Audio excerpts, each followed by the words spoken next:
What if I told you a company you've probably never heard of just had an IPO with bids totaling more than the entire market cap of Nvidia?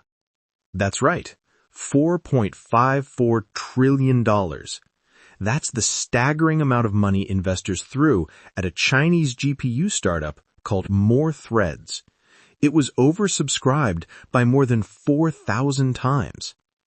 But is this just massive hype driven by geopolitics, or is there a real technological threat here? Today, we're diving deep into the More Threads explosion to separate fact from fiction. Let's go. First, who is More Threads? The company was founded in just 2020 by James Zhang. And here's the first plot twist. He's a former vice president at Nvidia who led their China operations for 14 years. He knows the playbook. The timing is no coincidence. U.S. export bans have effectively blocked Nvidia from selling its most powerful AI chips to China. This created a massive vacuum in one of the world's hungriest markets for compute power.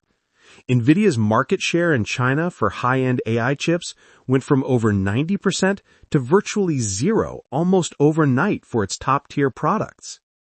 More Threads stepped into that void, positioning themselves as the domestic champion China desperately needs. Let's look at that insane IPO. They raised about $1.1 billion, giving the company a valuation of roughly $7.5 billion. But the real story is the demand. Retail investors placed bids worth a mind-boggling $4.54 trillion. To put that in perspective, that's more than Nvidia's entire market value at the time. It wasn't just average citizens. The IPO is backed by Chinese tech giants like Tencent and ByteDance. This isn't just a company going public, it's a national project being bankrolled by the entire Chinese tech ecosystem. The message is clear. China is all in on building its own GPU alternative. Okay, enough about the money. What about the tech? More Threads has developed their own architecture called Musa. They are the first Chinese company to produce a fully functional domestic GPU. Their flagship gaming card is the MTT S80. On paper, it sounds okay.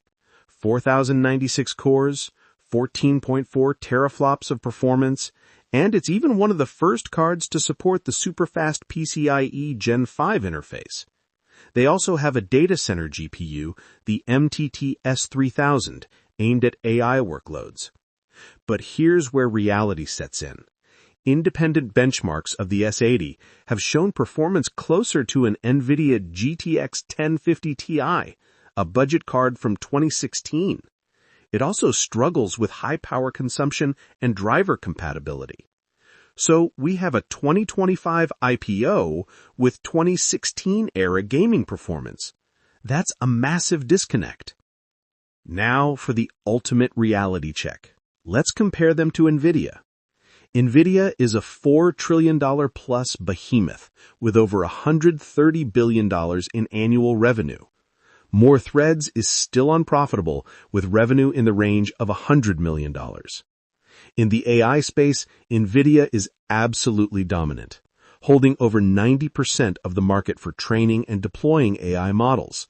Their chips like the H100 and the upcoming Blackwell are described as being a generation ahead of anything else. More Threads isn't just a few years behind.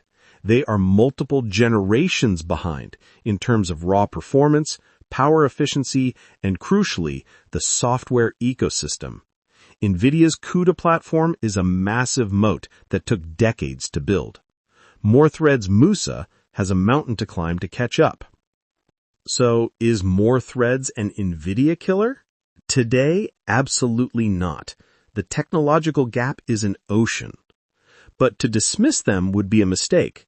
The $4.54 trillion in bids wasn't about current performance. It was a vote of confidence in China's national will. More Threads has a protected, massive home market that is forced to buy its products. They have virtually unlimited government and corporate backing. This will allow them to iterate, learn, and improve much faster than a normal startup. They won't kill Nvidia tomorrow, but in 5, 10, or 15 years, in a bifurcated tech world, they could become the dominant player in a massive, separate ecosystem. The IPO wasn't the finish line. It was the starting gun for a long, high-stakes race. What do you think? Is this IPO just a massive bubble, or are we witnessing the birth of a true tech giant?